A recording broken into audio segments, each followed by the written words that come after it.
Bismillahirrahmanirrahim. Assalamualaikum warahmatullahi wabarakatuh.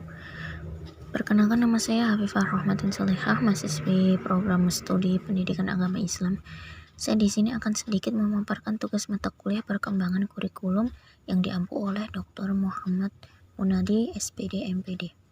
Di sini saya mendapat tugas di buku yang berjudul Knowledge and Education in Classical Islam Religious Learning Between Continuity and Change pada subbab The Development of a Sufi Anti-Curriculum Politics and Knowledge and Authority in Classical Islamic Education. Langsung saja masuk dalam pembahasan. Hubungan antara kekuasaan politik dan otoritas agama memicu banyak perebutan kekuasaan dalam dinasti Islam abad pertengahan, melahirkan berbagai gerakan yang berbeda dan seringkali berlawanan. Apakah seorang individu menganggap dirinya sebagai khalifah, ulama, atau mistikus? Di setiap tingkat masyarakat, seseorang dapat mengklaim pengetahuan dan peringkat superior dengan menelusuri garis keturunan, pembelajaran, atau praktik keagamaan mereka kepada Muhammad. Munculnya gerakan pertapa populer sekitar waktu Mina ditawarkan klaim lain untuk warisan kenabian, mengikuti apa yang mereka anggap menjadi praktik kenabian pengasingan diri, pelepasan materi, dan pengasuhan hubungan tanpa perantara dengan Tuhan.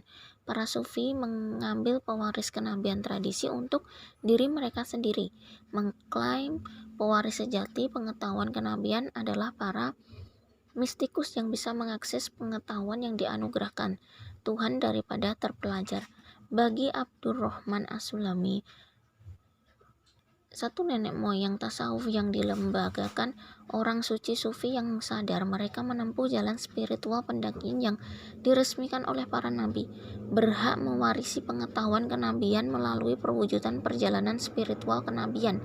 As-Sulami menulis bahwa para sufi adalah khulafa atau wakil para nabi dan para utusan, dan bahwa Tuhan mengirim aulia ini, para wali atau sahabat-sahabat Tuhan, sebagai penerus para utusan dan sebagai contoh cara hidup kenabian.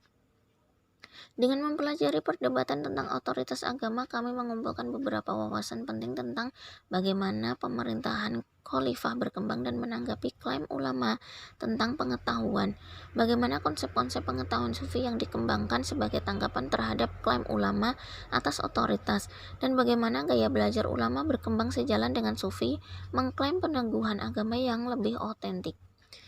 Pertukaran dinamis ini mempengaruhi lintasan sejarah Islam dengan cara yang tak terhitung banyaknya dan memberikan contoh nyata tentang bagaimana gerakan tumbuh dan berkembang bersama dengan masing-masing lain dan dapat menanggapi realitas sosial politik. Terdapat 7 poin diantaranya, yaitu: yang pertama, khalifah versus ulama, kebangkitan kurikulum pendidikan Sunni dan bentrokan atas otoritas.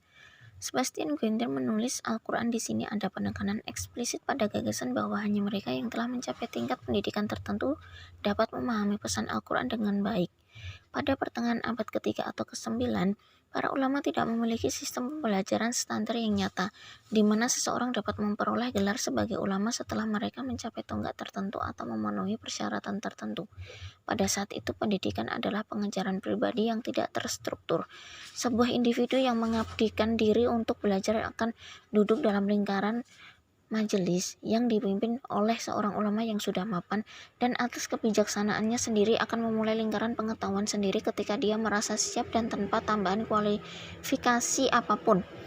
Banyak individu akan bepergian untuk belajar dari penulis buku-buku pengetahuan dan kemudian akan membacakan buku-buku ini kepada orang lain atas nama penulis.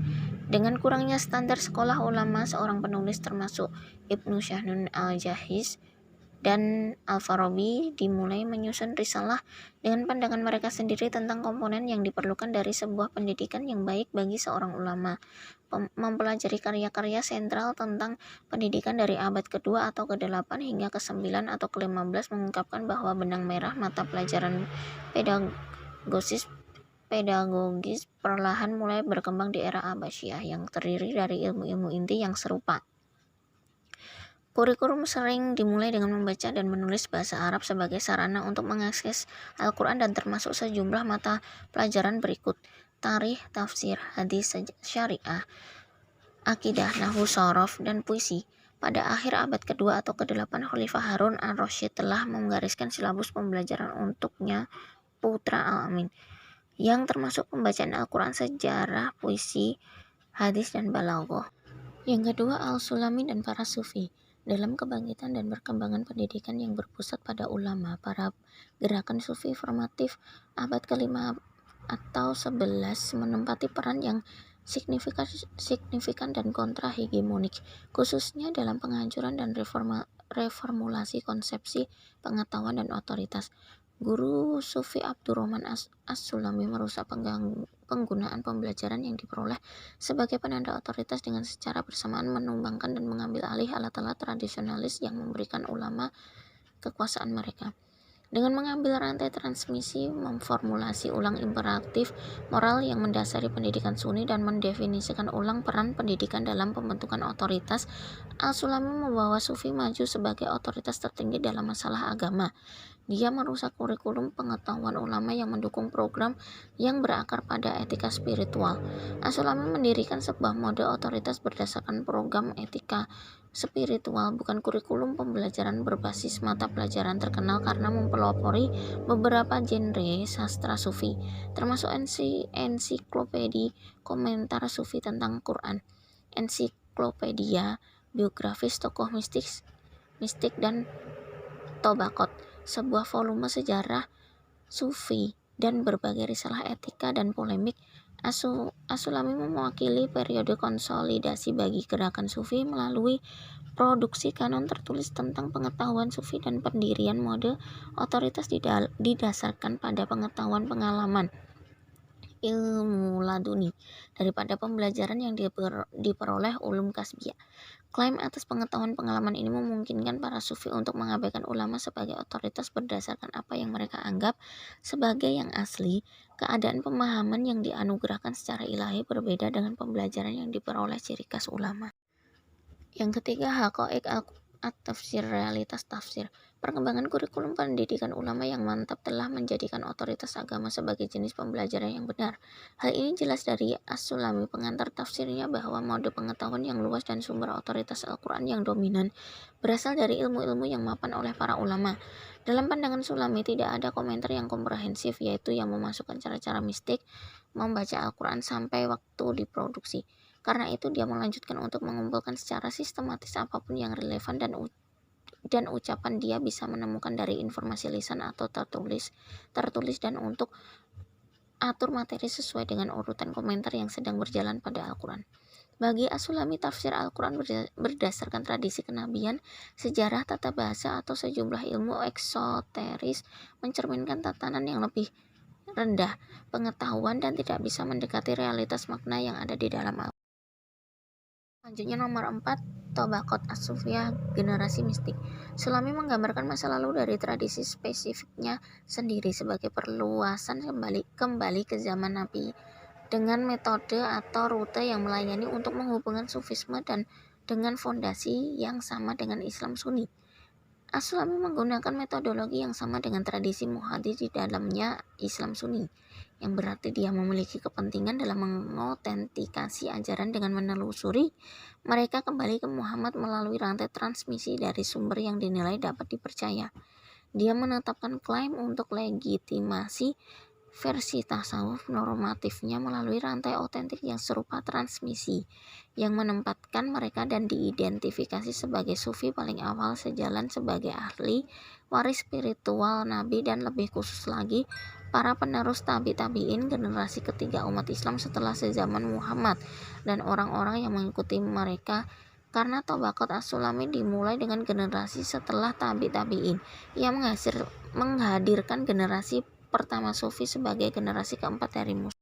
Selanjutnya nomor 5, tafsir dan mode pengetahuan Sufi Quranik Al-Sulami, hermeneutika. As-Sulami menyediakan model untuk menghindari seluruh sistem yang diperoleh pembelajaran dan pendidikan dengan menyediakan jalur prototipikal menuju pengetahuan yang sepenuhnya menghilangkan pembelajaran berbasis mata pelajaran yang berpusat pada fikih atau syariah. Faktanya sistemnya menghilangkan sifat pengetahuan yang dikategorikan dan mendekati pengetahuan sebagai hadiah untuk pemurnian karakter, yang dikontras dengan ulama yang menganggap pemurnian karakter mereka sebagai hasil studi mereka dan pengetahuan tentang tradisi kenabian yang mereka peroleh. Di dalam mempelajari hakoik, kita perhatikan bahwa sementara beberapa ajaran kebijaksanaan sufi itu digunakan untuk menjelaskan suatu ayat Al-Quran yang relevan dengan konteks ayat tersebut dalam pertanyaan, mungkin menjelaskan interpretasi yang berbeda dari apa biasanya dinyatakan oleh hadis. Banyak ajaran yang dikutip As-Sulami menjelaskan sebuah ayat Al-Quran sama sekali tidak relevan dengan konteks langsung dari Quran dan hanya memiliki satu kata kunci atau keynote yang sama dengan ayat yang dimaksud. Keynote umum termasuk kesabaran dan ketulusan. Ajaran dengan demikian mengambil makna ayat tersebut ke arah yang sama sekali berbeda, mengubah Al-Quran melalui tafsir ini yang sama sekali berbeda menjadi ringkasan ajaran spiritual tentang jalan sufi dan catatan kehidupan pengalaman mistik, serta ekspresi dinamika kehidupan spiritual. Metode penafsiran ini menghilangkan Quran dari punggung utama, menggunakannya sebagai titik awal untuk diskusi sufi daripada titik akhir. Pendekatan yang tidak menekankan peran Al-Quran dalam tafsir hanya bisa bekerja dengan pendekatan epistemologi sufi seperti yang dilakukan As-Sulami. Terdiri tafsir dalam Islam mengambil titik tolak ayat dari Al-Quran yang menunjukkan bahwa ada dua jenis ayat dalam Al-Quran, jelas tepat ayat atau ayat muhkamat dan ayat-ayat yang ambigu dan tidak spesifik atau ayat mutasabihat. Ayat tersebut menyatakan bahwa hanya Tuhan yang mengetahui penafsiran ayat-ayat yang ambigu, meskipun sejumlah muslim berpendapat bahwa tata bahasa ayat tersebut memungkinkan bagi Tuhan dan mereka yang berakar kuat dalam ilmu untuk mengetahui interpretasi dari ayat mutasabihat. Dengan demikian, tradisi tafsir bertumpu pada gagasan bahwa ada ambiguitas.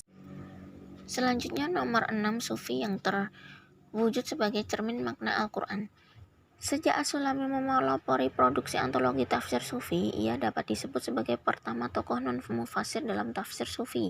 As-Sulami bukanlah orang pertama yang menghasilkan tafsir ensiklopedis tertulis, dan kontribusi uniknya adalah memperluas apa yang termasuk dalam istilah tafsir, yang memungkinkannya memanfaatkan ajaran tokoh-tokoh yang biasanya tidak dianggap mufassirun atau penafsir, serta materi ekstra Quran, dan masih mengklaimnya menafsirkan dan menjelaskan Al-Quran. Ini mengubah definisi tafsir, tetapi juga membantu menegaskan kembali keyakinan sufi yang memungkinkan ekspresi spiritual oleh orang yang tinggi perawakan spiritual untuk memenuhi syarat sebagai manifestasi makna Al-Quran karena mereka diambil dari pengalaman Al-Quran murni.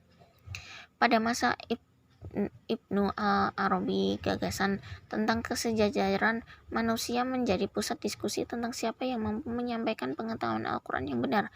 Sedangkan pemahaman As-Sulami tentang hubungan antara sufi dan kata-kata Al-Quran adalah ekspresi embrio kemudian. Sufi yang sangat berteori hermeneutika seperti yang dieksplorasi oleh Ibnu Arabi, tafsir As-Sulami tentang Quran memberikan dasar pemahaman esoteris untuk ditarik nanti, dan dengan demikian juga memberikan konsep-konsep dasar sufi sebagai titik acuan bagi banyak perkembangan teori kosmologis sufi dan di kemudian hari. Kemudian nomor 7, dampak As-Sulami terhadap pendidikan. Karya As-Sulami merupakan perubahan penting dari fokus pada ulumuddin sebagai dasar untuk mengklaim pengetahuan otoritatif untuk fokus pada pengembangan diri melalui praksis dan bimbingan spiritual, memungkinkan stasiun spiritual seseorang untuk berefleksi hak atas otoritas daripada penyelesaian segala jenis kurikulum pembelajaran. Sementara para sufi terus mengajar para mata pelajaran dan banyak lagi selanjutnya pendidikan di bidang sains. Bagaimanapun, banyak sufi yang sendiri ulama penekanannya bergeser ke kondisi spiritual dan pengembangan nilai-nilai spiritual. Dengan cara ini, otoritas sufi tertinggi tidak datang dari belajar tetapi dari keadaan spiritual yang direalisasikan. Sementara sufi tidak bisa berdasarkan negara mereka sendiri, berbicara dengan hukum dan mengeluarkan keputusan yuridis tanpa fikih sertifikat mereka sendiri.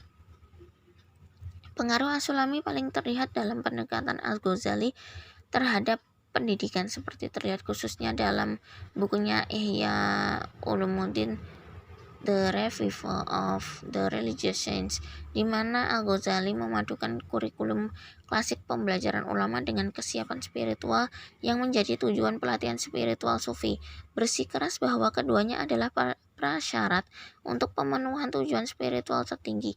As-Sulami menggambarkan aulia sebagai satu-satunya yang benar pewaris ilmu dan petunjuk kenabian.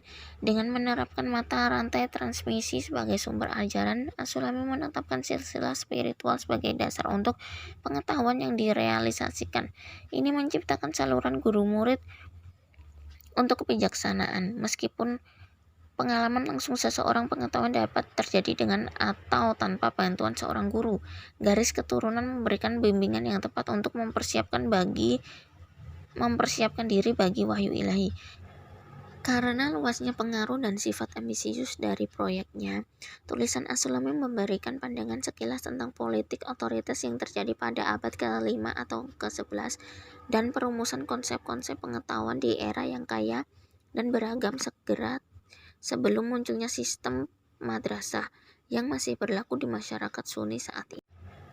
Karena luasnya pengaruh dan sifat ambisius dari proyeknya, tulisan As-Sulami memberikan pandangan sekilas tentang politik otoritas yang terjadi pada abad ke-5 atau ke-11 dan perumusan konsep-konsep pengetahuan di era yang kaya dan beragam segera sebelum munculnya sistem madrasah yang masih berlaku di masyarakat Sunni saat ini.